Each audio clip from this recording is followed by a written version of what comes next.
Wir wollen, was wir haben, und wir brauchen nicht, was wir nicht haben. Das ist das Kennzeichen der Komfortzone.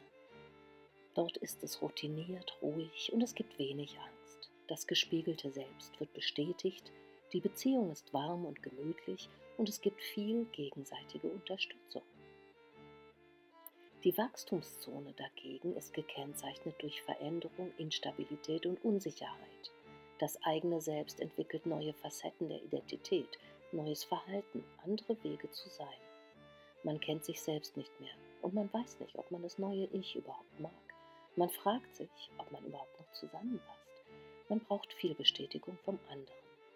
Beide sind mit eigenen Kämpfen beschäftigt und mit den Problemen, die es gibt, die eigene kipplige Balance zu halten. Doch jede Komfortzone wird irgendwann zur Vermeidungszone. Denn einerseits ist man darauf angewiesen, dass alles gleich bleibt, andererseits muss man vor dem Partner das Bedürfnis verbergen, der Langeweile zu entfliehen. Man wird immer unzufriedener, aber man möchte dies vor dem Partner verbergen. Man verrät sich immer öfter selbst, damit es friedlich bleibt. Eine lebendige Beziehung braucht beides, Wachstum und Ruhe. Es geht darum, miteinander den Alltag und in Routine das Leben zu meistern. Doch irgendwann verändert sich etwas. Langeweile setzt ein, Vermeidung. Von dort aus geht es in die Wachstumszone. In inneren Kämpfen geht es um die persönliche Entwicklung. Und dann begegnet man sich anders. Man muss seine Ziele sortieren und sich auch mit dem veränderten Partner vertraut machen. Der Eintritt in die Wachstumszone erfordert einen hohen Druck, wenn die 4 Punkte der Balance schwach sind.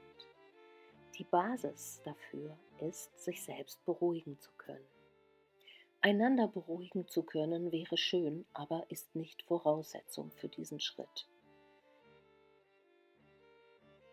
Ganz wichtig ist die Entscheidung. Ich werde nicht mehr meinen oder deinen Ängsten folgen, sondern mich zukünftig von meiner Integrität leiten lassen. Das erfordert die Bereitschaft zur Selbstbestätigung und Selbstberuhigung. Dass ein Paar in der Komfortzone verharren möchte, ist absolut nachvollziehbar, aber es hat einen Preis. Das psychische Funktionieren ist herabgesetzt. Beide stellen sich ihren Two-Choice-Dilemmata nicht, was bedeutet, dass die Spannungen zunehmen und die Beziehung an den toten Punkt kommt. Häufig arrangieren sich die Partner, innerhalb dieser Begrenzungen zu leben. Doch das sexuelle Begehren, die Intimität und auch die Kinder sind Opfer dieser Kollusion. Eine andere beliebte Lösung ist das Ausweichen in eine Affäre. Oder auch die Trennung ist eine Lösung eines unerträglichen Gridlocks.